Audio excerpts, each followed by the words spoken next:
Olá! De desertos venenosos e picos de montanhas onde quase não há ar, até caminhadas pelas ruas mais criminosas do mundo. Hoje você fará uma viagem chocante pelos cantos mais perigosos do planeta. Vamos lá.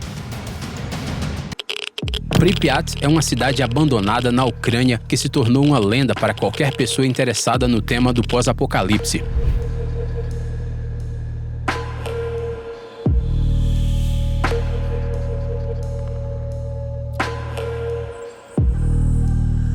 Ela foi fundada em 1970 como uma cidade satélite da usina nuclear de Chernobyl. No dia 26 de abril de 1986, ocorreu um terrível acidente no quarto reator da usina, o que resultou na evacuação de toda a população de Pripyat, que era de cerca de 50 mil pessoas. Décadas após o desastre, Pripyat ainda sofre com a precipitação radioativa e a cidade permanece fechada. Para as pessoas comuns, viagens turísticas são autorizadas à zona de exclusão, pois na maioria dos lugares os níveis de radiação não são tão altos a ponto de representar um perigo direto à saúde. Hoje, as ruas da cidade de Pripyat estão cobertas de vegetação e os prédios abandonados com símbolos da URSS continuam se deteriorando lentamente.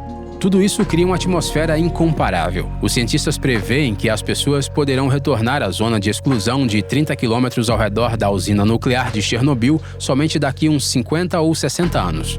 Durante esse tempo, a atividade dos elementos de radiação diminuirá e as substâncias mais perigosas finalmente deixarão de oferecer risco. O rio Citarum, na Indonésia, detém o título não tão honroso de rio mais sujo do mundo. A primeira coisa que você sentirá se estiver em suas margens é o odor horrível e pesado de lixo apodrecido misturado com aroma ácido de resíduos químicos. Os números que informam sobre os indicadores ambientais no Citarum são simplesmente chocantes. Por exemplo, a concentração de chumbo no rio excede em 1000 vezes o aceitável para a água potável, enquanto o nível de coliformes fecais é 5000 vezes maior do que o aceitável. Cerca de 5 milhões de pessoas vivem na bacia do rio.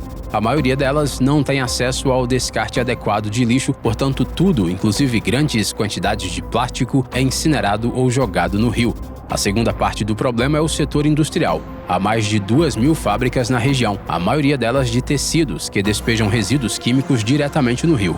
Os ambientalistas estimam que essa poluição tenha matado 60% da população de peixes do rio Citarum.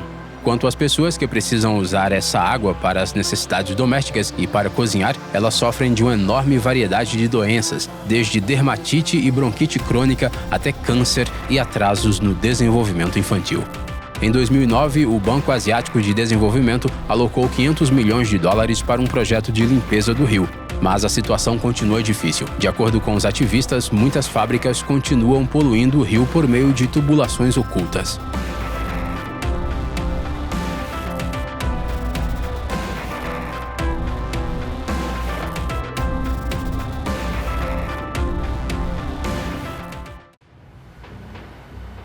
É difícil acreditar que no século XXI seja possível haver tribos vivendo em completo isolamento, mas ainda existem no planeta alguns povos sem contato com a civilização.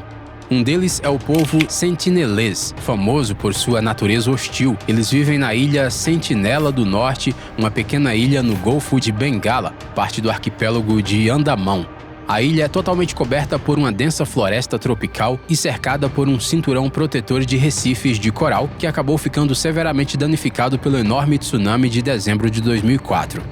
Não há informações mais detalhadas sobre a ilha ou a tribo que a habita, porque os sentineleses não permitem que ninguém chegue à terra. Eles atacam imediatamente barcos e helicópteros com flechas e não estão dispostos a fazer contato. De acordo com antropólogos, essa tribo vive em completo isolamento há cerca de 30 mil anos e leva uma vida de caçadores-coletores da Idade da Pedra. Não se sabe nem ao menos o número de sentineleses porque a selva os protege da vigilância aérea.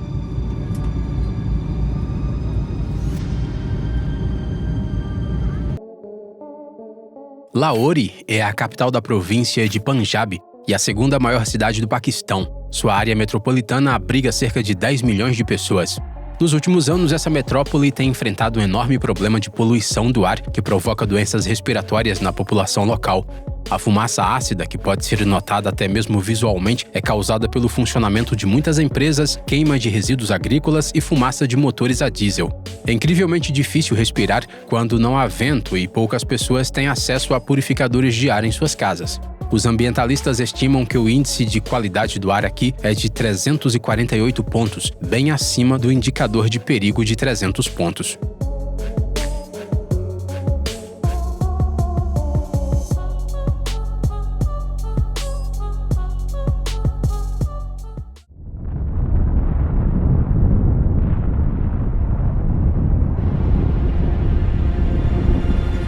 É por isso que não dá para ficar tranquilo se você mora ao lado de um vulcão.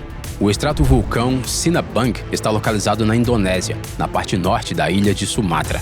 A montanha, com altura relativa de 1.133 metros, há muito tempo não era motivo de preocupação para os habitantes locais. Afinal, o vulcão está inativo há mais de 400 anos. Tudo isso mudou em agosto de 2010, quando a erupção começou repentinamente. As emissões de gases e cinzas forçaram os moradores de 12 vilarejos próximos a abandonar suas casas e fugir para locais seguros. Desde então, a atividade do Sinabung não cessou. As erupções ocorreram cerca de 10 vezes nos últimos anos. Essas erupções incluíram derramamentos de lava, bem como emissões de colunas de cinzas vulcânicas e gases quentes a uma altura de até 3 quilômetros. Após a forte erupção ocorrida em 11 de fevereiro de 2014, essa parte de Sumatra ficou praticamente abandonada. No total, aproximadamente 20 mil pessoas foram forçadas a se mudar para outras regiões devido à atividade do vulcão.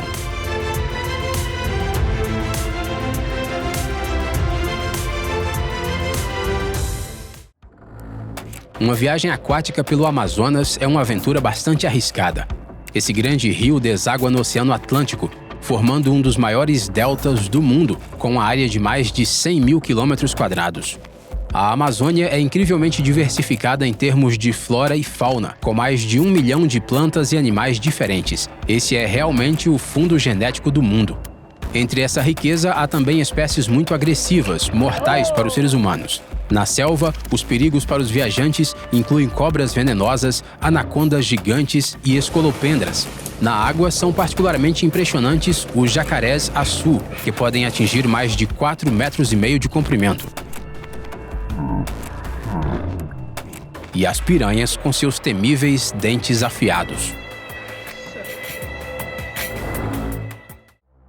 Esta paisagem tão surreal e colorida só pode ser vista em um lugar na Terra, a depressão de Danakil, localizada na parte norte do Triângulo de Afar, na fronteira entre a Etiópia e a Eritreia. É uma formação geográfica verdadeiramente única e cheia de mistérios. Aqui é possível encontrar fontes e vulcões de enxofre, geysers, piscinas ácidas e vastos campos de sal. Apenas uma coisa é certa sobre Danakil: as condições aqui não são adequadas para os seres humanos. A depressão de 250 quilômetros de extensão está entre os lugares mais baixos do planeta, a 125 metros abaixo do nível do mar, e detém o título de lugar mais quente do planeta, se considerarmos a temperatura média. Ela nunca fica abaixo de 34 graus Celsius durante o ano todo e só chove apenas algumas vezes por ano. Devido à atividade vulcânica e hidrotermal, o ar na região tem cheiro de ferrugem, gás sulfídrico e cloro. Já os lagos são tão salgados que os pássaros que mergulham acidentalmente na água morrem imediatamente. Mesmo para os afares, que percorrem esses territórios há séculos, não é uma tarefa fácil visitar a depressão tóxica. Os cientistas que estudam ambientes e ecossistemas extremos chamam as expedições a esse lugar de viagens ao reino da morte.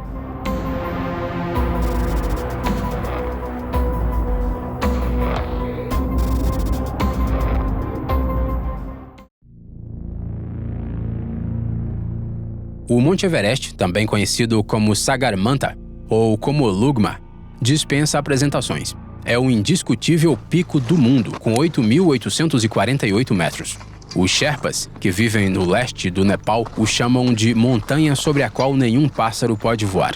O Everest está localizado no Himalaia, na subcordilheira Mahalangur-Himal, que separa o Nepal e o Tibete. O cume tem o formato de uma pirâmide de 3 lados, com um declive íngreme ao sul que não segura nem mesmo neve e gelo. Por ser o pico mais alto da Terra, o Everest sempre atraiu a atenção dos montanhistas. A primeira ascensão bem-sucedida ocorreu em 1953 pelo guia local Tenzing Norgay e pelo neozelandês Edmund Hillary. Até 1983, apenas 8 pessoas tinham chegado ao cume. As condições de escalada são monstruosamente difíceis. Ao relevo complexo em todas as rotas possíveis de subida, devemos acrescentar o clima. A temperatura média diária no topo do Chomolungma, em julho, é de menos 19 graus Celsius e nos meses de inverno é de menos 36, com quedas até menos 60. Além disso, o cume fica na fronteira de uma corrente de jato de alta altitude na atmosfera. Portanto, frequentemente ocorrem tempestades com rajadas de vento de até 160 km por hora. E as monções de verão se transformam em grandes nevascas no Everest. A última altitude, de 7.925 metros, começa a Zona da Morte. Lá, o ar contém apenas 1/3 da quantidade de oxigênio presente na atmosfera ao nível do mar. Por isso, a maioria dos alpinistas usa máscara de oxigênio. Muitas mortes de alpinistas estão relacionadas à exposição à Zona da Morte, tanto diretas, devido à falta de oxigênio e à baixa pressão, quanto indiretas, quando o estresse e a exaustão levam a erros trágicos. Ao longo de menos de um século de história de conquista do Everest, mais de 300 pessoas morreram. Além de problemas de saúde, os fins trágicos foram motivados por avalanches, quedas e colapsos de gelo. Well done. As favelas do Rio de Janeiro são lugares lendários com uma reputação muito ruim. Trata-se de bairros com construções baratas e caóticas, onde a pobreza e o crime reinam e a violência é parte do dia a dia. Suas origens estão profundamente enraizadas na história. O termo favela foi originalmente cunhado no final do século XIX para se referir à parte do morro da favela onde foram construídas as primeiras favelas. Ex-soldados, refugiados, escravos, alforriados e imigrantes pobres da Europa eram os moradores dos barracos naquela época. No século XX, o número de favelas só aumentou devido ao processo de urbanização e ao agravamento dos problemas sociais. Os principais dele, o desemprego e o crime organizado ligado ao tráfico de drogas, não desapareceram até hoje. Atualmente, de acordo com estimativas aproximadas, cerca de 1,5 milhão de pessoas vivem nesses bairros informais do Rio. O território das favelas, que se estende pelos morros, é dividido entre grupos. Para um visitante ou um turista desavisado, sem um guia, uma caminhada aqui pode sair muito caro. Ainda mais porque a polícia só entra nas favelas durante operações especiais. Embora as autoridades do país estejam se esforçando para desenvolver a infraestrutura e integrar as favelas, elas ainda são um mundo à parte, com suas próprias leis brutais.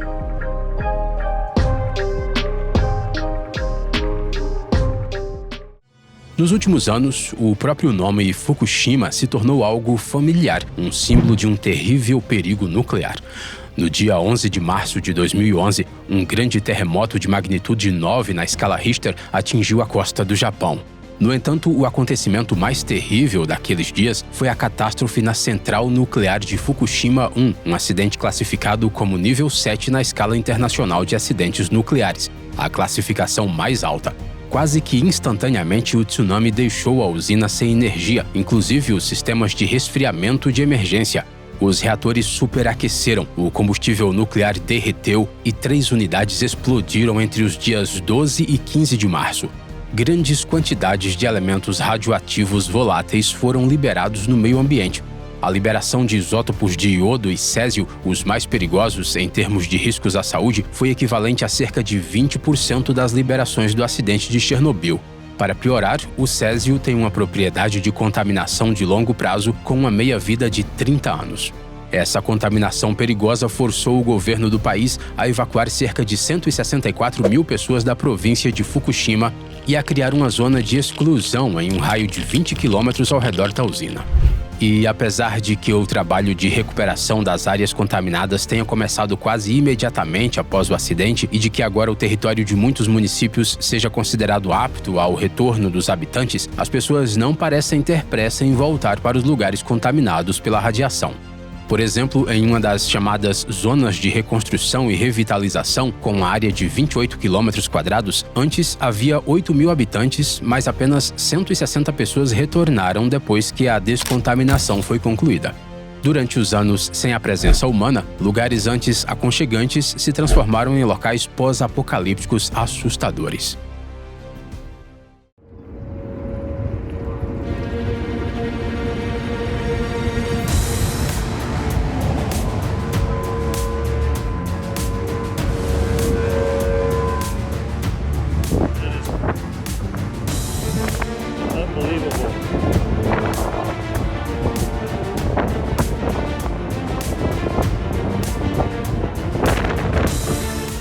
Os Estados Unidos sofrem com o poder destrutivo dos tornados mais do que qualquer outro país do mundo.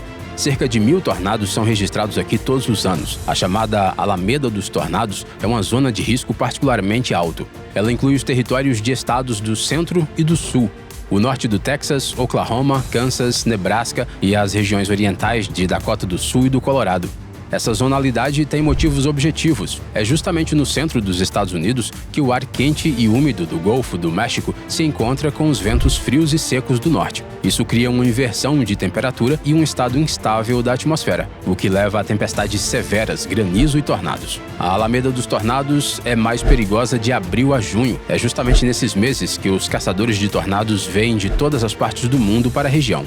E para aqueles que vivem aqui permanentemente, o risco de tornados é uma preocupação constante. As cidades nesses estados têm padrões rigorosos de resistência para as construções e muitas delas têm abrigos subterrâneos. Além disso, os residentes são alertados sobre a possível aproximação de um tornado por sirenes especiais. Apesar de todas as medidas, a força da natureza é muito grande. Este vídeo mostra as consequências de um forte tornado que atingiu a cidade de Andover, no Kansas, em 2022. Em apenas alguns minutos, o tornado de categoria EF3 destruiu mais de 100 casas.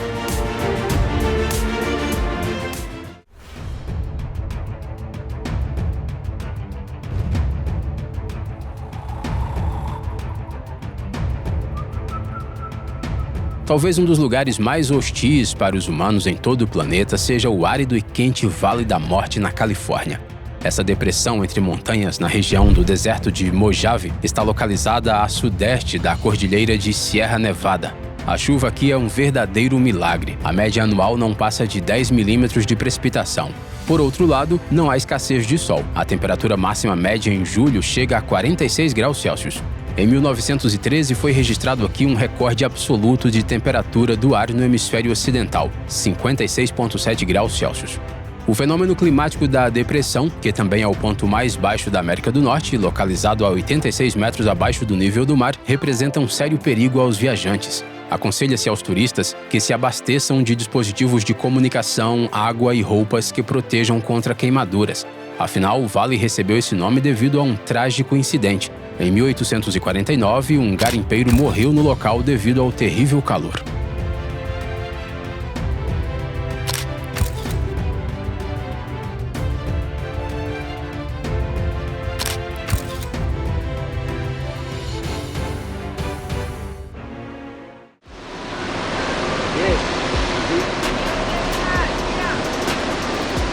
É difícil acreditar que no século XXI, os navios ainda precisam ser equipados com defesas contra o embarque de piratas. A crise de pirataria que se agravou no Golfo de Aden no início dos anos 2000 forçou os marinheiros de vários países a recorrer a essas medidas. Esse golfo, no Mar Arábico, desempenha um importante papel econômico enquanto via navegável para o transporte de petróleo do Golfo Pérsico para a Europa. Isso passou a ser explorado por criminosos da Somália, um país da África Oriental, mergulhado no caos de uma guerra civil. Para uma grande parte da população, a pirataria se tornou uma ocupação profissional. Piratas com armas de pequeno porte e lança-granadas atacavam navios-tanque e outras embarcações civis em pequenos barcos e, em seguida, exigiam resgates de vários milhões de dólares para sua liberação. Várias dezenas de marinheiros foram mortos ou desapareceram durante os ataques. Dezenas de navios foram sequestrados por piratas ao longo dos anos, e suas receitas excedem o PIB da Somália. Somente em 2010, os danos causados pelos sequestros totalizaram 8 bilhões de dólares. Só foi possível interromper o crime marítimo regular depois de 2012, quando a ONU emitiu uma resolução permitindo que navios de guerra de diferentes países navegassem naquelas águas territoriais da Somália e entrassem em combate com os piratas. Vista de cima, a ilha da Queimada Grande, cuja área é de apenas 43 hectares, parece pitoresca e atraente, mas isso é só até você descobrir seu maior segredo. Na verdade, é legalmente proibido até mesmo navegar até essa ilha na costa do estado de São Paulo. Este é um dos lugares mais perigosos do mundo, pois é o lar de 4.000 cobras. Esse serpentário natural surgiu há cerca de 11.000 anos, quando o aumento do nível do mar separou a ilha do continente. O resultado disso foi o surgimento de uma enorme população endêmica de cobras da família das víboras, as jararacas e lhoas. Seu número aqui é simplesmente insano. Para cada metro quadrado, há de 1 a 5 répteis, ou seja, uma pessoa literalmente não consegue nem dar um passo. As jararacas e lhoas ficam deitadas na praia às centenas, e nas árvores e arbustos se enrolam em enormes bolas. Elas são cobras bem grandes, com até 1 metro de comprimento, uma cabeça enorme e uma coloração dourada com manchas escuras. A alta competição por alimento fez com que essas víboras se tornassem campeãs em toxicidade de veneno. Um camundongo mordido morre em 2 segundos. O veneno também é mortal para os seres humanos. Ele causa uma série de efeitos terríveis, desde insuficiência renal até hemorragia interna e morte dos tecidos.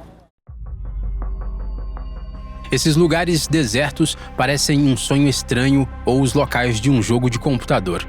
Nessas imagens vemos Tiandusheng, uma cidade fantasma na China, que é uma réplica local de Paris em miniatura. Estamos acostumados a usar cidades fantasmas para falar de lugares antes prósperos que foram abandonados. Mas na China moderna é o oposto, são lugares completamente novos, bairros ou até mesmo cidades que foram projetados para um grande número de habitantes, mas que acabaram ficando despovoados. Por exemplo, Tiandusheng foi construída em 2007 com a expectativa de ser o lar de 10 mil habitantes. Os motivos estão na esfera econômica. Por muito tempo, o país passou por um boom de construção e, em alguns lugares, o desenvolvimento foi imprudente, sem analisar o mercado de vendas. Também acontece das pessoas comprarem imóveis como investimento, mas não se mudarem para os novos edifícios devido à falta de infraestrutura. Um exemplo impressionante é a cidade de Ordos. No centro do setor de carvão, em 2004, foi construído um subúrbio projetado para 1 milhão de pessoas. Mas nos primeiros 8 anos, apenas 30 mil se mudaram para lá. É surpreendente que justamente na China, que é populosa e barulhenta, tenha surgido lugares tão desolados e assustadoramente silenciosos.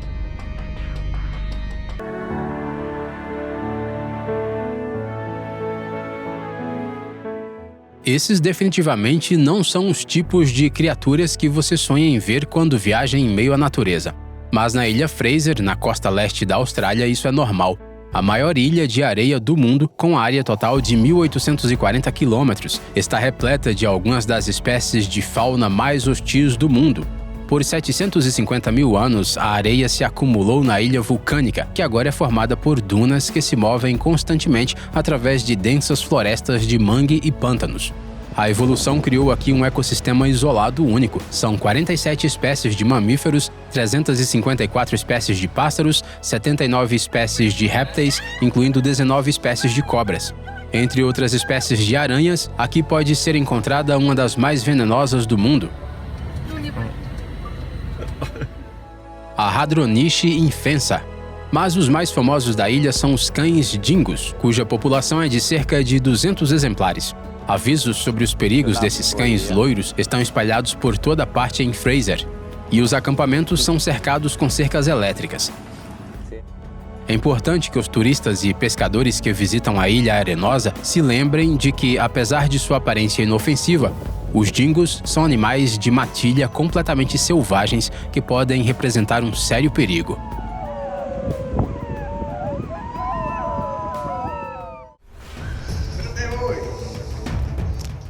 Escondido a 300 metros abaixo da cidade mexicana de Naica está um dos lugares mais fascinantes do planeta, a Caverna dos Cristais. Essa incrível parte de uma mina de prata, zinco e chumbo foi descoberta por mineiros em 2000.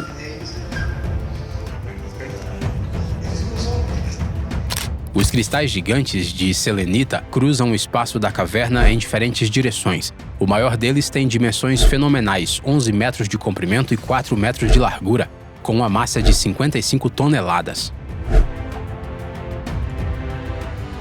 Mas não há motivos para se alegrar, afinal, a beleza dessa caverna é enganosa. Estar aqui é perigoso para a saúde e a vida. A caverna é constantemente inundada e a água precisa ser bombeada para fora. A umidade chega a 100% e a temperatura chega a 58 graus Celsius. Mesmo com equipamento de resfriamento, é impossível ficar ali por mais de 20 minutos, caso contrário, a água se condensará nos pulmões. A Caverna dos Cristais é um lugar onde a natureza mostra seu poder e beleza, mas também nos lembra da fragilidade da vida humana.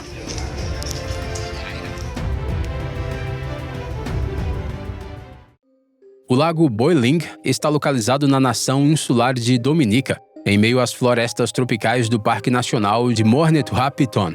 Não é possível chegar ao lago de carro. Os viajantes precisam caminhar cerca de 13 quilômetros por trilhas panorâmicas, atravessando a garganta Tittou, o rio Breakfast e as pontes de enxofre no Vale da Desolação.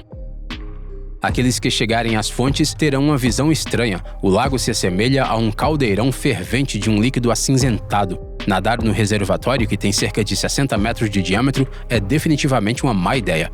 A temperatura em Boiling chega a 92 graus Celsius. Além disso, pode haver fluxos de ar quente ou até mesmo lava debaixo d'água. Isso acontece pois Boiling é uma fumarola inundada, ou seja, uma abertura rochosa no sopé de um vulcão. A água trazida por riachos e pela chuva penetra no magma e se aquece até o ponto de ebulição, dissolvendo muitas substâncias químicas. Até mesmo chegar perto do lago é muito desconfortável, pois o ar é quente e úmido, com cheiro de enxofre.